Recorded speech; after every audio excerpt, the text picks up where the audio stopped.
Bismillahirrahmanirrahim. Kita menciptakan keadaan dari kiamat. Dia mengatakan bahwa Nabi laisa ma'ahu ahadun. Ada seorang nabi yang dia tidak memiliki jemaah sama sekali.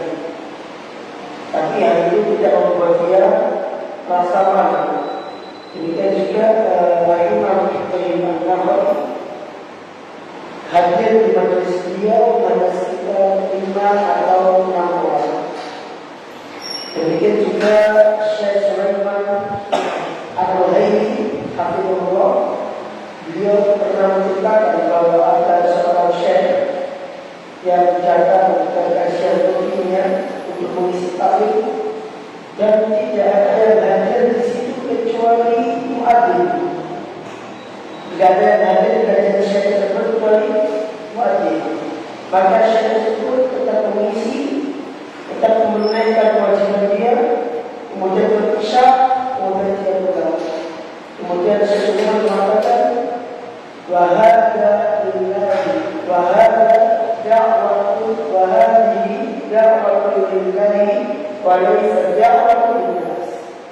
Dan inilah dakwah karena Allah, bukan dakwah karena manusia. Dia datang meskipun tidak ada jamaah, karena dia punya kewajiban untuk mengisi taklim di situ, maka dia mengisi meskipun tidak ada yang memberi dia. Artinya jumlah tidak boleh membuat kita mesti. Bahkan dakwah salafiyah adalah dakwah yang mengutamakan kualitas, bukan mengutamakan kuantitas. Itu prinsip dakwah salafiyah. Jadi zaman dulu saya belajar dakwah salafiyah adalah dakwah yang mengutamakan kualitas.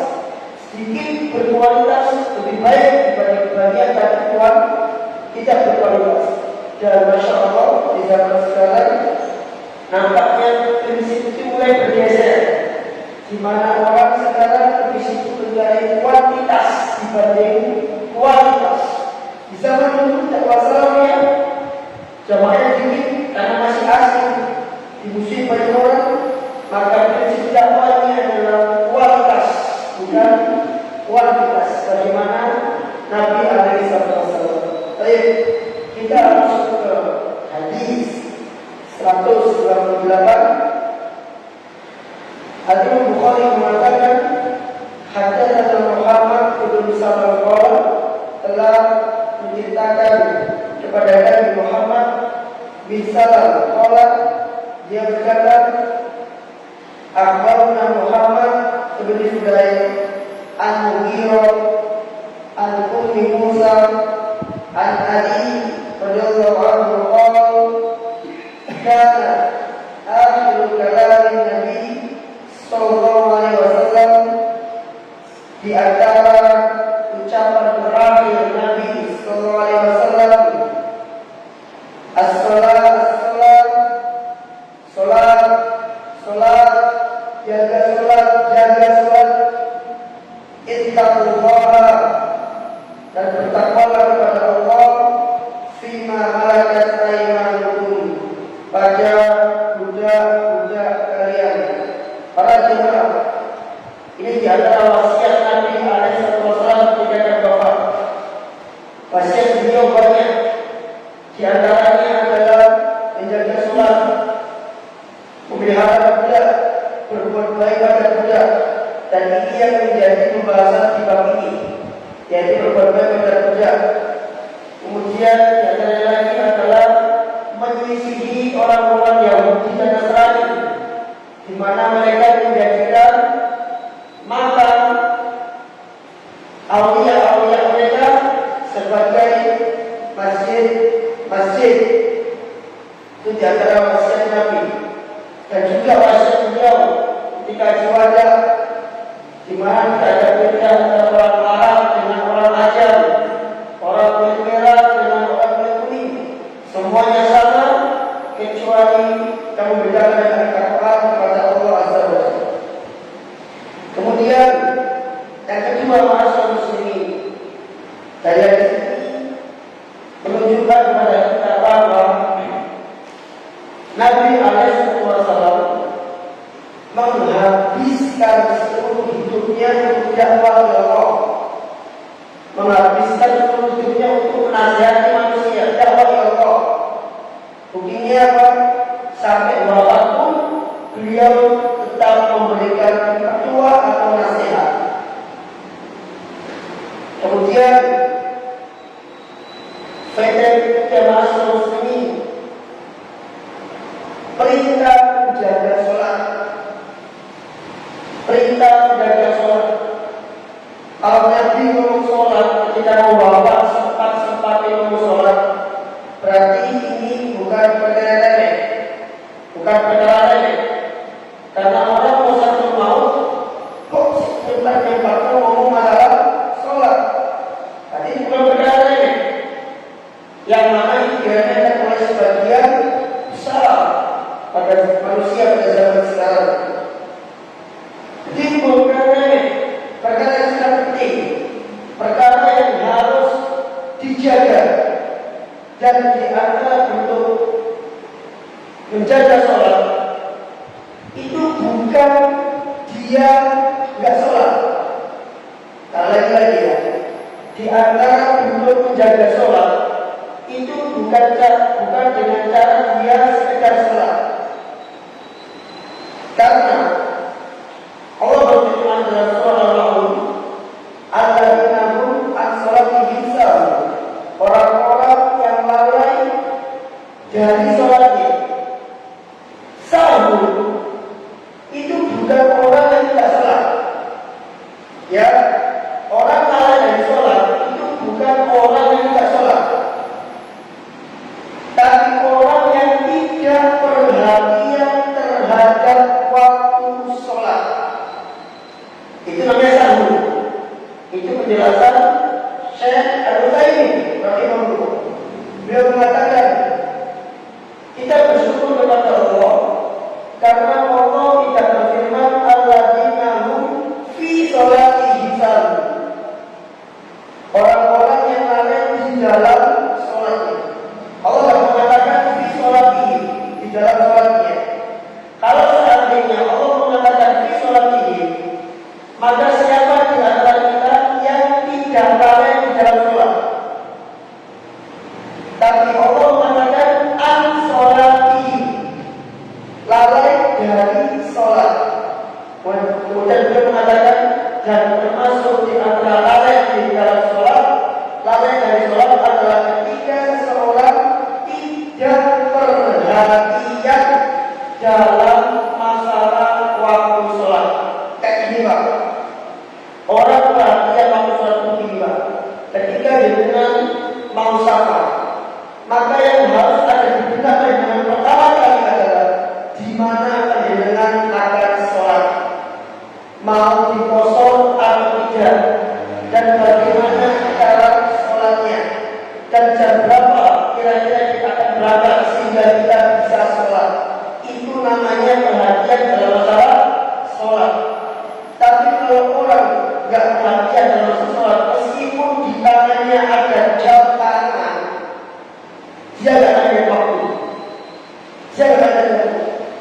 Pokoknya berangkat, dia nggak tahu kapan dia sholat, dia nggak tahu di mana dia sholat, pokoknya dia berangkat, dia nggak berangkat. Contoh lain, orang pulang kerja sore, dia sudah paham kalau dia pulang sekarang jalan akan macet dan dia sampai di rumah setengah 7, otomatis setengah 7 baru maghrib. Orang yang perhatian dalam masalah sholat, dia akan berpikir, oh nanti saja saya pulangnya, saya sholat maghrib dulu baru saya pulang. Itu baru orang yang tidak sahur. Contoh lagi, orang yang tidak sahur adalah ketika dia lagi sampai, dia tengok jam, dia lihat, oh jam lagi akan azan, maka dia persiapan. Ini orang tidak sahur. Tapi kalau orang sahur, dia tidak tahu waktu, bahkan azan menunggu dia belum bersiap. Kalau bersiap dia iqamah, harus dia siap. Sehingga akan terjadi meskipun rumahnya dekat,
Wa idza ma hasala wa idza ma hasala wa hadara mutaakhir.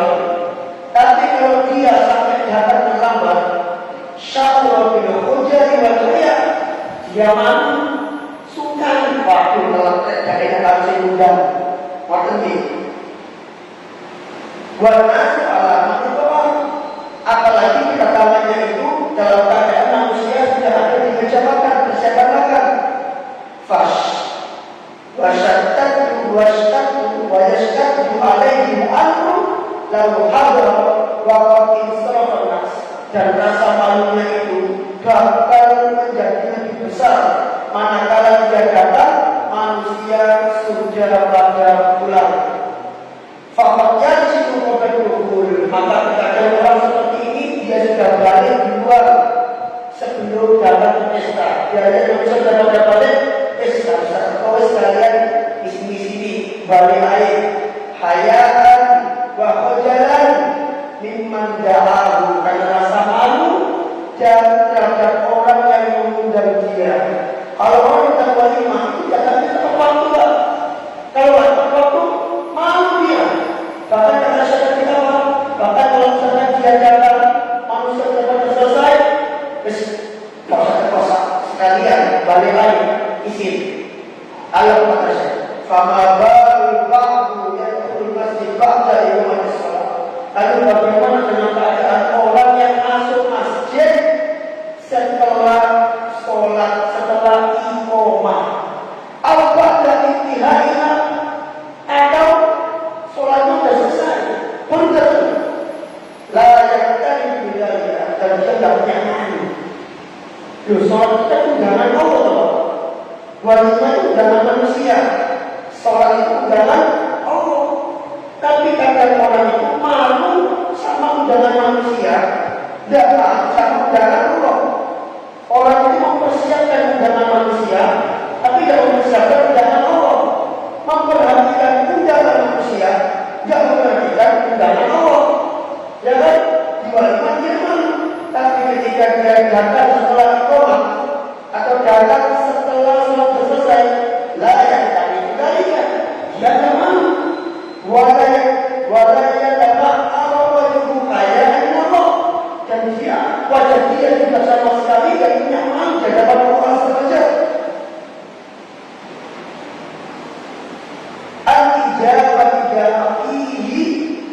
Wa munadihi, jadi memenuhi undangan orang yang mengundang dia. Siapa yang dia? Allah. Wa munadihi, dan orang yang memanggil dia. Siapa yang mengundang dia?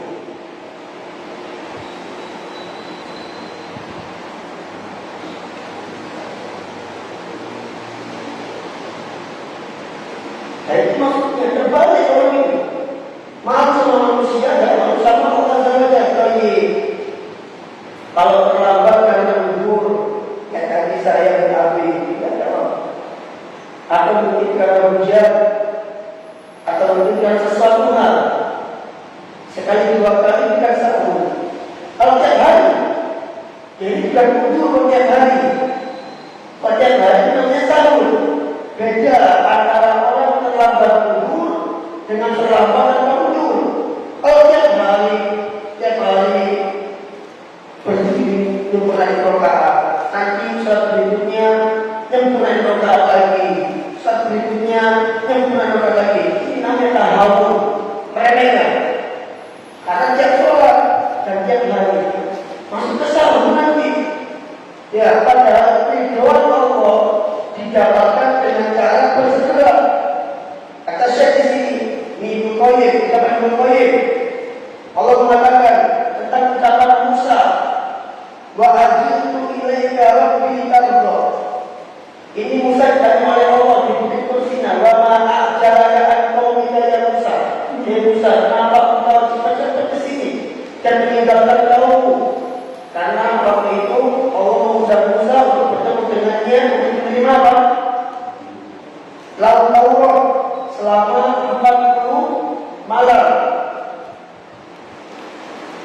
Ditanya sama Allah, wahai Musa, kenapa engkau tergesa-gesa kemari dan meninggalkan kaum?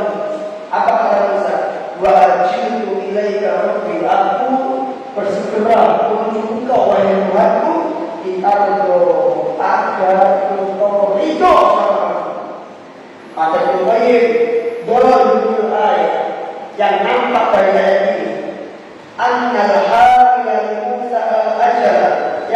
menjadikan usaha itu cepat-cepat buat dalam budaya, yaitu dia mengharapkan keridhaan Tuhannya. Wa anna ridhahu, dan bahwasannya ridhonya Allah itu fil mubadarati ila awamirihi, yaitu ketika dia bersegera melaksanakan perintah-perintahnya, wal ajalatu ilaiha, dan bergegas untuk melaksanakannya, walihada, dan oleh karena itu kita jasal pada salah berhujjah dengan ayat ini, annas sholata, bahwasanya sholat itu fi awal waktu afdol, itu lebih utama di awal waktu. Kenapa? Makin cepat makin ridho. Tapi ketika setiap hari telat, ridho enggak Tuhannya? Tidak ridho. Ya, tidak ridho kalau telat, tidak ridho. Jadi kalau telat, kasihkan ada ukur. Tapi tidak prinsip. Oh ya, saya telat, jadikan itu sebagai rasa bersalah kalau dia telat. Jangan menjadikan biasa saja. Karena kaidahnya apa? Al-ajal kaidahnya segera. Agar apa? Ditanto. Agar apa itu? Jadi kalau dia telat, Allah tidak ridho. Allah tidak ridho meskipun apalagi akan ukur. Sami'tu Syekhul Islam Ibnu Taimiyah yadkur dalika. Kata Qayyim, aku mendengar Syekhul Islam Ibnu Taimiyah menyebutkan hal itu. Ibnu Qayyim sekali mendengar Ibnu Taimiyah adalah gurunya, bahkan belajar dari Ibnu Taimiyah ketika Ibnu Taimiyah di penjara. Berjumpa Ibnu Taimiyah belajar di situ. Makanya di kitab Ibnu Qayyim dikatakan, aku mendengar Syekhku, aku mendengar Syekhku, aku melihat Syekhku, gitu. Kalau dikatakan seperti itu, maka dimaksud adalah Ibnu Taimiyah. Qala, Ibnu Taimiyah mengatakan kepada inna ridha rabbi fil ajalati ila awamirihi, sesungguhnya keridhaan Allah itu adalah al-ajalah, cepat segera, ila awamirihi, segera menuju perintahnya. Ada kita sholat, maka ridhonya Allah didapatkan dengan cara al-ajalah dan adan, segera menuju adan. Pak, aku bedakan antara segera dengan cepat. Kalau segera itu ada perintah langsung dilaksanakan, tapi kalau cepat itu tergesa-gesa dan dilarang. Yang diperintahkan itu bersegera, bukan tergesa-gesa. Baik, kita lanjutkan.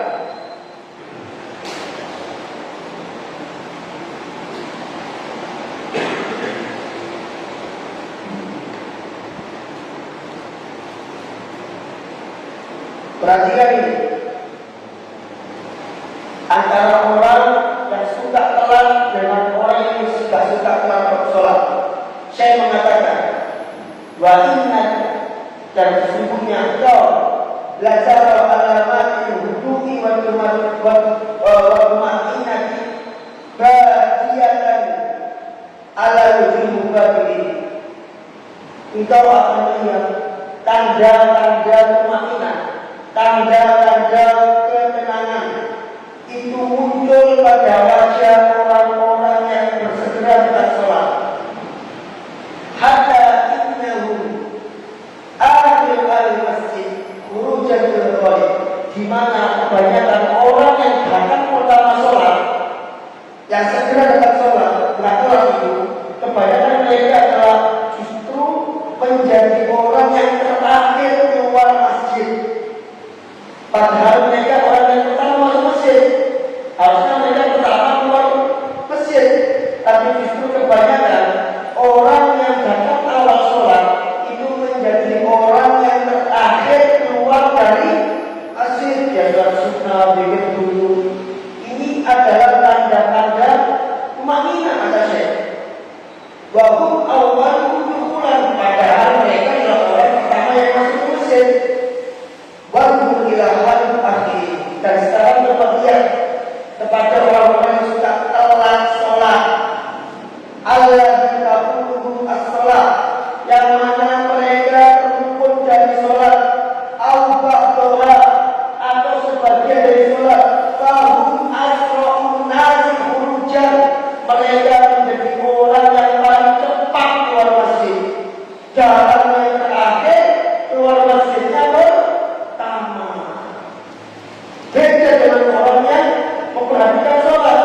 mereka datang pertama ke masjid, justru keluarnya terakhir. Kalau yang tua datang akhir ke masjid, keluarnya malah pertama. Itu ma'ruf. Aku bisa lihat itu saya tidak bohong. Dia melihat itu. Ya, mimma kata Syekh dan mimma yadullu ala anna al-mubadara, ini menunjukkan bahwasannya orang yang bersegera datang untuk sholat wal baqa'u fil masjid dan tetap di masjid intidal faridah untuk menunggu datang waktu sholat berikutnya adalah kabirun, itu memiliki pengaruh yang sangat besar pada diri orang tersebut. Jadi antara orang yang datang awal dan biasa datang awal itu membawa pengaruh yang luar biasa pada dirinya, dan pengaruh itu bisa dilihat dari datangnya dia pertama dan keluarnya dia terakhir. Dan bagaimana orang terlambat itu datangnya dia terakhir, keluarnya dia pertama. Habis salam, yang berdua siapa? Yang tua. Dicek nanti di masjid kita bisa ini, di sini bisa dengan kalau salah cek kan telat. Biasanya kita menjadi orang pertama yang tua sesuai dengan proses. Nah sekarang biar kita ini bagaimana ya, anak baca buku ini pakai itu geleng-geleng. Ternyata sedemikian rupa para salaf itu memperhatikan masalah sholat. Baik,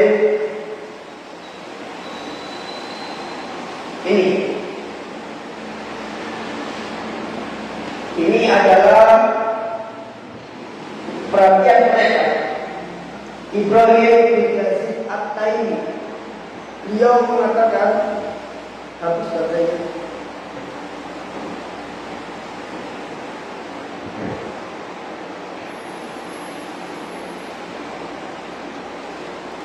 beliau mengatakan,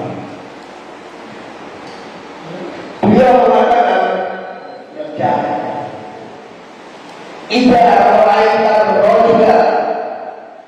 Apabila kami melihat seseorang yang tahawan bertakbiratul ula, meremehkan takbiratul ihram, ketinggalan takbiratul ihram, zuhur telat takbiratul ihramnya, asar telat lagi, maghrib telat lagi, apa kata Ibrahim berkata ini salah kita, vaksin yadaka minhu, cucilah tangan darinya.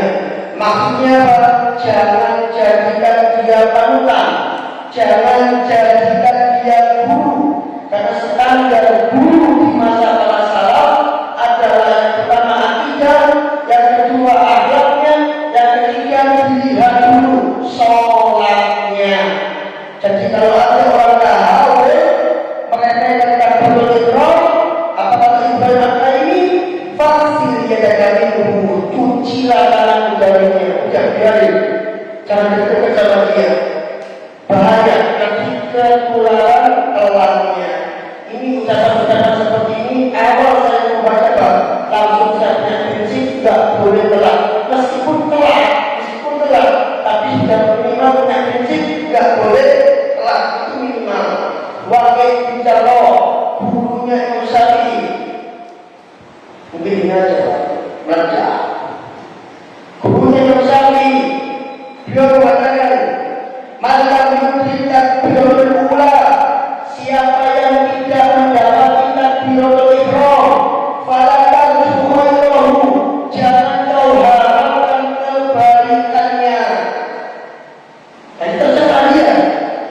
Orang yang melakukan takbiratul ihram di sisi salat itu tercela. Beliau juga mengatakan, kunna idza ra'ayna ar-rajula, dahulu kami kalau melihat ada orang yang tahammul bitakbiratul ula, meremehkan takbiratul ihram, alimna annahu la yufih, maka kami mengetahui bahwa orang ini tidak menjadi orang yang betul. Kami mengetahui bahwa orang tidak akan beruntung. Kata wakil, orang yang terlambat takbiratul ihram itu adalah orang yang tidak beruntung. Sufyan Ats-Tsauri mengatakan, maji'uka ila sholati qabla al-iqamah, kedatanganmu menuju sholat sebelum iqamah, tauqirun lis-shalah, adalah bentuk memuliakan sholat. Berarti kalau dia datang setelah iqamah, apalagi suka telat, suka ketinggalan takbiratul ihram, fix berarti orang ini tidak memuliakan sholat. Sholat itu punya Allah. Berarti kalau tidak memuliakan sholat, maka tidak memuliakan Allah Jalla Jalaluhu. Sufyan bin Uyainah mengatakan, la takun mithla abdisu, janganlah kau menjadi seperti hamba yang jelek. Bagaimana hamba yang jelek itu? La ya'ti hatta huda, dia tidak datang ke masjid kecuali dipanggil dulu. Ini sholat atau tidak?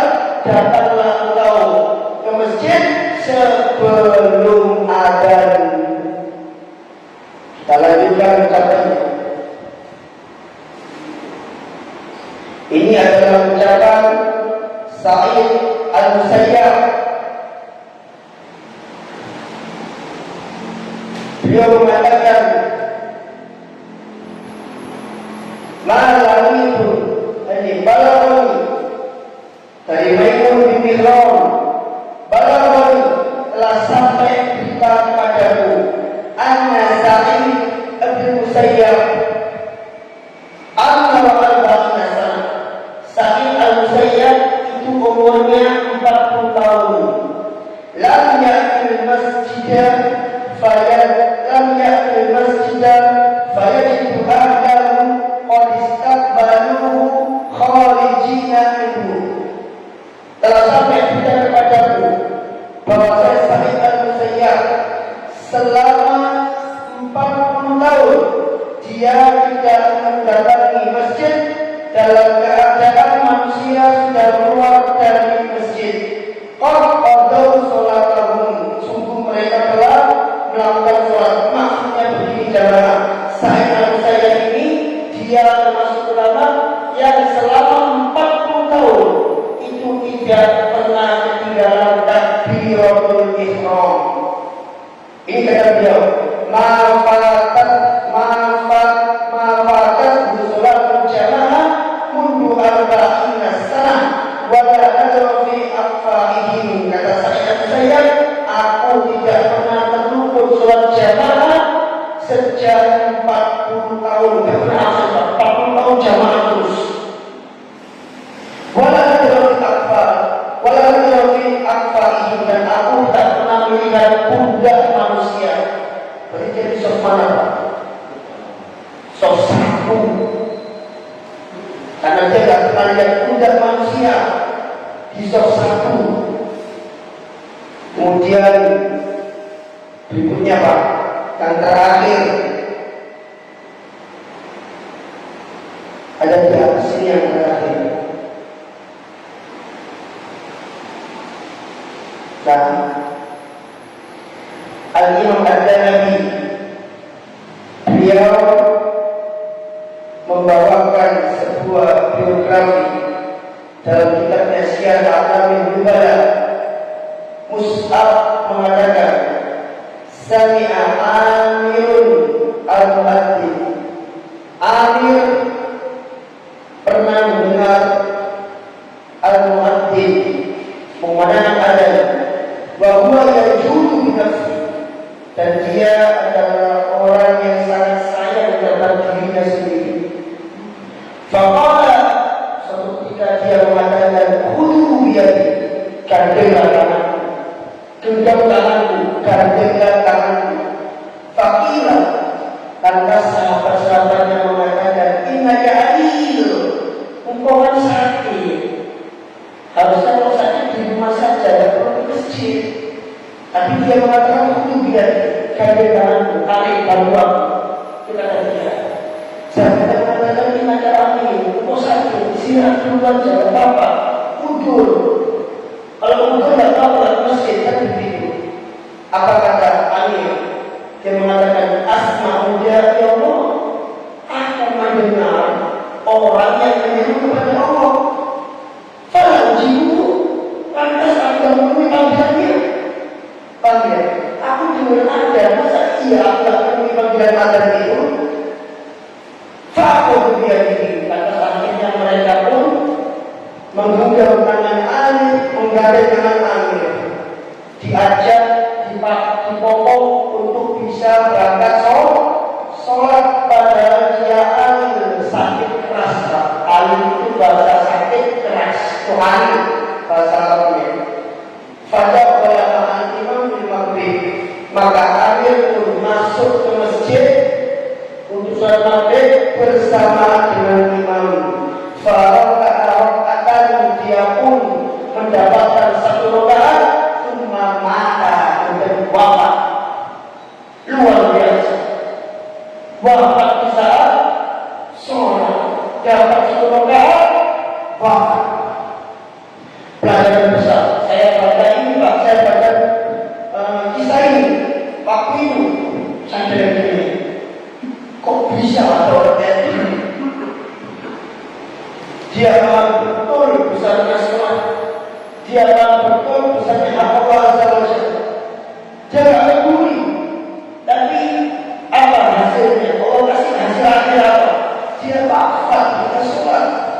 Ini menunjukkan kepada kita bahwa orang yang perhatian terhadap sesuatu dan biasa melakukan sesuatu tersebut, biasanya Allah wafatkan dalam keadaan dia melakukan kebiasaannya tersebut. Orang ini kebiasaannya sholat, gak ridho kalau gak sholat, gak ridho kalau gak jamaah, meskipun sakit dia gak ridho. Ternyata itu menjadi sholat terakhir dia. Ini bagian salah. Coba tanya, apakah ada lagi yang anak ini? Oh, tidak ada. Karena ada ucapan nampaknya berdasarkan juga di sini, yaitu di mana salah tersebut dia sakit dan dia tidak bisa berjalan, dan dia menyuruh teman-temannya untuk membawa ke masjid. Temannya mengatakan kau sakit, tapi dia bersikeras ke masjid. Apa yang terjadi? Akhirnya dia digendong ke masjid hanya untuk bisa sholat jamaah. Lah kok yang sehat malah tidak perhatian dalam masalah sholat, berarti kan kufur nikmat, nggak bersyukur sama kesehatan dia. Yang sakit saja dia tidak bersyukur kepada Allah, sholat itu syukur kepada Allah. Yang sakit saja masih berjuang untuk bisa di masjid, lah kok yang sehat malah nggak berjuang, malah santai, biasa, telat terus biasa, gak sholat biasa, nanti kufur nikmat. Kalau gak kufur nikmat hati-hati, nanti Allah cabut nikmatnya. Allah cabut nikmatnya nanti. Siapa yang Allah cabut? Allah mungkin orang yang biasa dengan Allah cabut, atau menghantar berdaya dia supaya Allah cabut. Allah ganti dengan yang lain dan bersyukur kepada Allah, Allah kasihkan dia. Itu aja nih. Atau mungkin nanti dapat istidroj. Baik, hadis berikutnya. Hadis berikutnya adalah tentang orang yang kufur nikmat.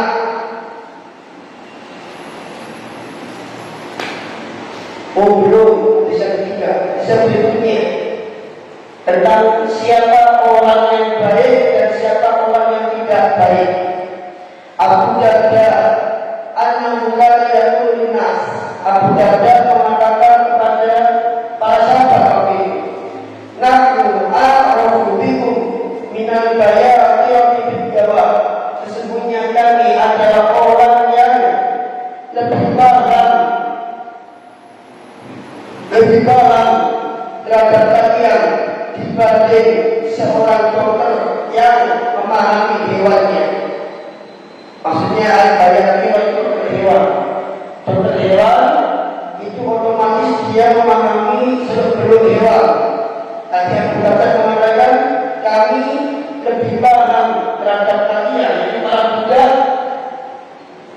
melebihi pahamnya atau melewatkan hewannya. Itu maksudnya. Qad alamna khiyarakum min syirarikum. Sungguh kami telah mengetahui orang-orang yang baik di antara kalian dibanding orang-orang yang jelek di antara kalian. Akhiyarukum, ataupun orang yang terbaik di antara kalian. Perhatikan ciri-cirinya Pak. Orang baik itu seperti apa ciri-cirinya? Orang baik itu alladzi yurja khairuhu, adalah orang yang diharapkan kebaikannya. Kehadiran dia di suatu tempat itu diharapkan bisa merubah tempat tersebut. Kehadiran dia di suatu komunitas itu diharapkan kontribusinya atau kebaikannya. Wa yuman syarruhu, dan aman dari kejelekannya. Jadi orang baik adalah orang yang diharapkan kebaikannya dan aman dari kejelekannya. Artinya dengan keberadaan orang tersebut di sini, kita tidak khawatir dari kejelekan yang dilakukan oleh orang tersebut. Itulah orang baik. Ba'an asyarahu, adapun orang yang jelek di antara kalian, fala tidak yurja'u, adalah orang yang tidak diharapkan kebaikannya. Kalau ada manusia datang, orang bilang Paris, mulai orang jelek ini. Para imam yang kasih takut, bahaya ini, gak bahaya. Ini kedua orang jelek. Dan diharapkan kehadiran dia. Walau manusia itu, dan dia dan kejelekannya tidak aman, dan tidak aman dari kejelekannya. Artinya kalau dia ada, siap-siap kita tertimpa bala. Kalau ada orang ini, siap-siap kita akan tertimpa kejelekannya. Dan ini Nabi SAW pernah mengatakan kepada para sahabat dengan ucapan yang sama, maukah kalian aku tunjukkan kepada orang yang paling baik di antara kalian dan orang yang paling jelek di antara kalian? Kata Nabi, orang yang paling baik di antara kalian adalah orang yang yurja khairuhu wa yu'manu syarruhu, yaitu orang yang diharapkan kebaikannya dan aman dari kejelekannya. Adapun orang yang paling jelek di antara kalian adalah orang yang la yurja khairuhu, tidak diharapkan kebaikannya, wa la yu'manu syarruhu, dan tidak aman dari kejelekannya. Simpelnya begini Pak, orang baik itu kalau dia pergi, maka orang lain merasa sedih dan merasa kehilangan. Itu orang baik. Tapi kalau orang jelek Pak, kalau dia pergi, maka orang akan mengucapkan alhamdulillah, sampun wafat, alhamdulillah istiqomah umat aman tentrem. Berarti orang ini orang yang jelek. Nah di sini kata Syekh mengatakan kepada kita, ya oleh nasaka ala hadal izan, jauhkanlah dirimu dari kondisi ini. Waduh nasaka ala dunia, dan letakkan dirimu pada posisi amma khiyarun falladhi yurja khairuhu wa yu'manu syarruhu. Letakkanlah dirimu pada posisi ucapan ini. Orang terbaik di antara kalian adalah orang yang diharapkan kebaikannya dan aman dari keburukannya. Wa amma syirrukum, ataupun yang jelek di antara kalian adalah orang yang tidak diharapkan kebaikannya dan tidak aman dari kejelekannya. Wala yu'tamu hurruhu, tambahannya, yaitu tidak memerdekakan orang yang merdeka. Maksudnya budak, kalau dia sudah merdeka, orang yang baik menganggap dia sudah merdeka.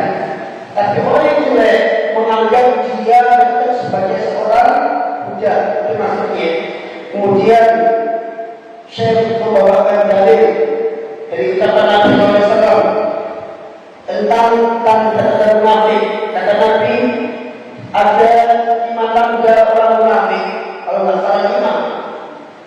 Yang tanda ini salah satunya ada pada diri orang tersebut, maka orang itu menjadi munafik sejati. Di antara tandanya adalah tidak khosoma fajaro. Kalau dia musuhan fajaro, maka dia akan melakukan kejelekan kepada orang yang dia musuhi. Maksudnya, kenapa Pak hubungannya dengan ini? Hubungannya adalah orang yang baik, kalau dia musuhan dengan orang lain, dia tidak akan melakukan fajar. Karena orang yang melakukan fajar ketika musuhan dengan orang lain, itu adalah orang yang di dalam hati terdapat nifaq. Nah, kemudian hadis berikutnya. Yang terakhir,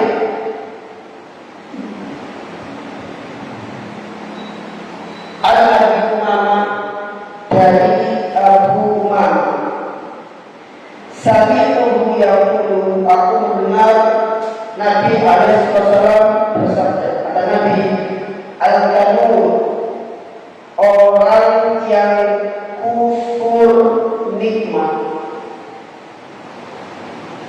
orang yang kufur nikmat, alladzi yamna'u riddahu, adalah orang yang tidak mau memberi. Itu satu. Ciri yang kedua, wa yanzilu wahdahu, orang yang tidak mau berinteraksi dengan manusia. Ciri yang ketiga, wa yakribu abdahu, orang yang memukul budaknya. Ini adalah 3 ciri-ciri orang yang akan alias kufur nikmat. Yang pertama, orang yang tidak mau memberi, berarti dia pelit dan bakhil.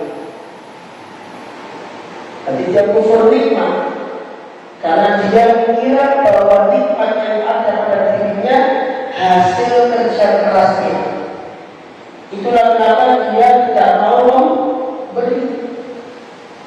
Kalau dia merasa nikmat yang ada pada diri Allah, maka dengan mudah dia memberi. Karena dia mengakui bukan punya dia, punya Allah. Dan yang kedua, orang yang tidak mau berinteraksi dengan manusia, tinggalnya di al-jariyah, sholatnya di al-jariyah, tapi tidak mau berinteraksi dengan jamaah al-jariyah. Ya Ustaz, kalau teman-teman yang jelek, orang yang jelek gimana? Kalau orang jelek, tidak ada masalah tidak berinteraksi. Tapi yang dimaksud di hadis ini, kenapa dia tidak mau berinteraksi sama manusia? Karena dia takut manusia akan minta sesuatu darinya. Makanya dia tidak mau berinteraksi dari manusia.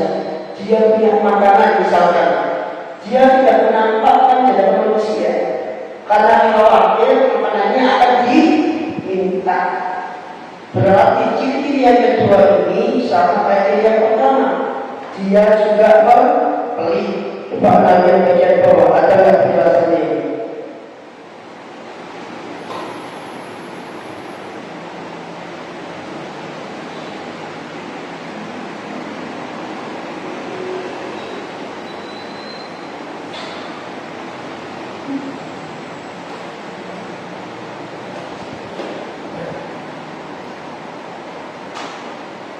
Mana ini? Al-Qur'an 160.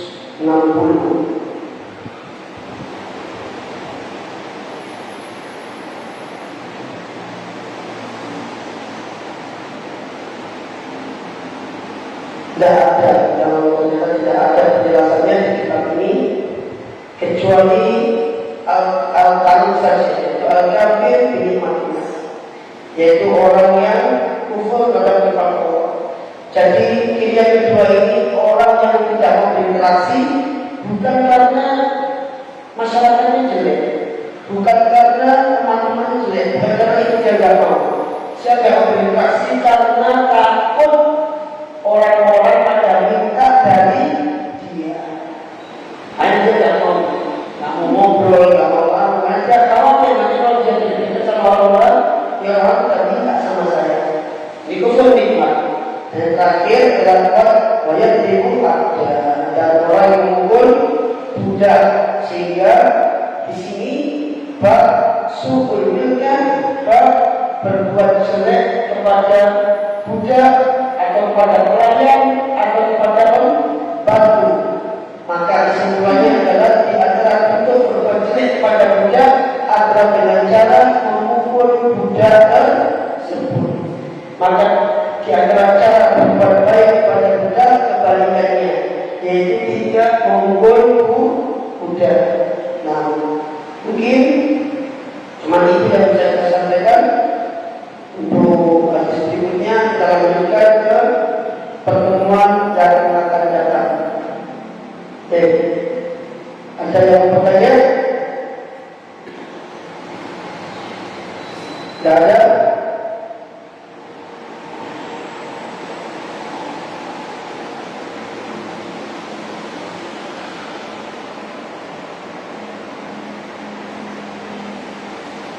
Yang tadi diingat ya Pak, saya ulangi lagi ya.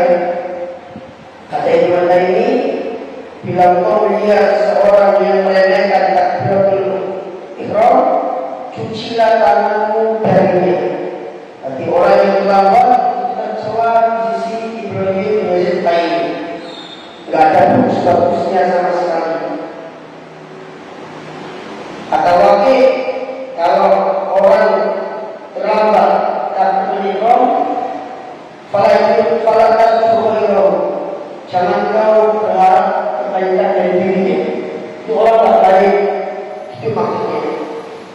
Atau alimna annahu kami telah mengetahui bahwa orang ini tidak akan beruntung, tidak akan beruntung.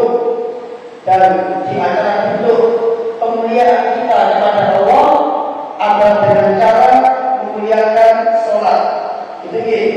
Dan di antara bentuk pemuliaan terhadap sholat adalah kita datang ke sholat sebelum iqamah. Kalaupun kita datang pas iqamah, minimal jangan sampai ketinggalan takbiratul ula. Itu minimal.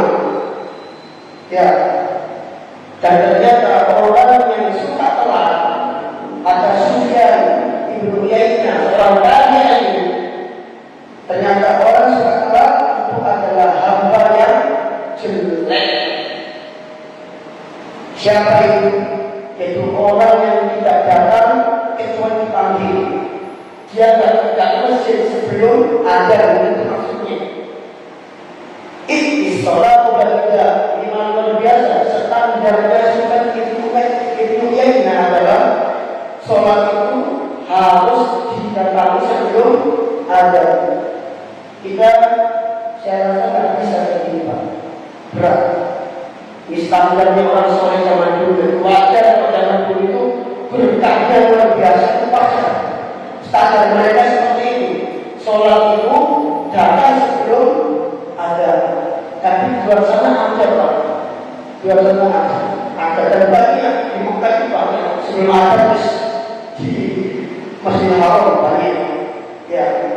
Tapi kalau di Indonesia, Surabaya, saya pribadi masih susah untuk datang sebelum ada, masih susah. Kecuali tidur di masjid, pasti datang sebelum ada di masjid. Tapi waktu di rumah, paling bangun lagi sadar baru datang. Malam kemarin saya terlambat subuhnya, bangun jam 5 ya orang jam 5. Saya capeknya orang. Kalau kita tidur nggak apa-apa. Yang bermasalah itu jangan sampai kita sahur yang masalah. Sahur itu apa? Tadi kita tidak perhatian dalam masalah sholat. ternyata kita memberikan di sini dengan duit yang luar biasa, menggelegar sehingga harapannya menggugah sanubari jamaah yang tertidur pulas. Karena orang itu sekarang lebih utama Jumatan dibanding lima waktu. Lebih utama Jumatan dibanding lima waktu. Dan Jumatan harus hadir. Tapi kalau pasar, zuhur, isya gak hadir apa-apa. Ini prinsip yang paling baik. Mungkin itu balik perkataan kita lagi. Ini kitab yang saya kasih di Madura belum sampai halaman sini tapi sudah mau selesai.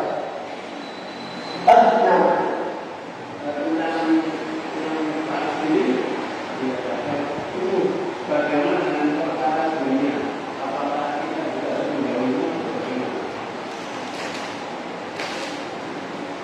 Bagaimana dengan perkara dunia?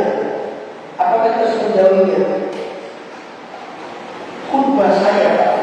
Khutbah saya selalu mengatakan jangan sampai perkara dunia menghalangi kita untuk tidak hadir sholat. Begini Pak, sholat itu di dalam kaidah fikih itu dikatakan bahwa sholat adalah perkara yang wasa, yang sifatnya luas waktunya. Ini satu. Dan kedua, karena waktunya luas, maka kapanpun dia sholat, selama dia yakin tidak keluar dari waktu, maka tidak masalah. Misal, sholat zuhur baru sampai asar, aku tak sholat jam 2 saja. Selama dia yakin dia bisa sholat jam 2, silakan. Paham? Supaya pergaulan perkara dunia. Ya. Kita juga menjauhi atau bagaimana mereka yang sering melanggar sholat atau masuk sholat. Oh gitu. Dari sini yang begini Pak, kalau kita khawatir terpengaruh dengan mereka yang tidak sholat karena kaidahnya as-sahib sahib, teman itu menarik, teman itu mempengaruhi. Kalau kita khawatir, kita menjauhi dia. Tapi kalau dengan keberadaan kita diharapkan bisa merubah mereka, dan jangan dijauhi, tapi ditarik tangannya, diajak untuk sholat. Itu yang tepat. Jadi tergantung kita. Kalau kita khawatir, kita jauh dari dia, cari teman yang erat. Wong aku ini, wong itu males. Lekor tuan kalau mereka tambah males itu, maka jangan berteman sama mereka. Waduh. Tapi dengan berteman dengan mereka, kita yakin tidak terpengaruh, malah bisa mewarnai, bukan diwarnai, maka itu afdol. Sama seperti interaksi dengan manusia. Para ulama mengatakan kadang-kala orang itu menjauh dari interaksi dengan manusia karena khawatir fitnah. Kadang-kala orang itu berinteraksi dengan manusia, maka tolong jelaskan, kalau dia khawatir fitnah itu menimpa dirinya dan dia tidak sanggup, maka tidak berinteraksi itu afdol buat dirinya. Ini sudah pernah disampaikan dulu di kajian kufur. Tapi kalau dengan cara berinteraksi dengan manusia, dia yakin bisa merubah, dia yakin bisa mewarnai, dan dia yakin tidak akan terpengaruh, dan dia yakin bisa membawa kebaikan di situ, dan dia bersabar terhadap fitnah yang terjadi kepada manusia. Misalkan dituduh, dia dicoba, dirasani, dan lain sebagainya, dia sabar, maka itu afdol buat dia. Jadi afdolnya tergantung masing-masing orang dan dilihat situasinya, dilihat situasinya bagaimana yang masalah untuk dirinya. Kalau ternyata masalahnya dia dalam relasi dan dia bersahabat dengan relasi, maka relasi itu lebih utama buat dirinya. Kalau ternyata dia mendapati dirinya ini adalah orang yang tidak sanggup ketika fitnah, khawatir ketika fitnah, keseimbangannya aku kontrol kalau arah-arah itu serba salah, ini salah, urus salah, menyangkut ketua, sakit salah terus, ini salah, gue dikritik, jadi dia tak sabar, keseimbangan itu tak usah kumpul. Nah, tak usah kumpul ini afdol buat dia. Tapi ketika dia kumpul, kumpul ini, ketika A yang B nyalakan, ketika B yang A nyalakan, tapi dia sama. Dia bisa sabar, dia bisa tegas, dan seperti itu, maka posisi dia di situ itu lebih utama buat dirinya dibanding dia harus pergi dari komunitas itu. Gitu Pak. Oke? Nah. Semoga Allah Ta'ala memberikan kita istiqomah berada di atas Islam, tauhid dan sunnah, dan semoga Allah mewafatkan kita semua di atas Islam, tauhid dan sunnah. Amin ya rabbal alamin. Subhanallah wa bihamdika asyhadu an la ilaha illa anta astaghfiruka wa atubu ilaik. Assalamualaikum warahmatullahi wabarakatuh.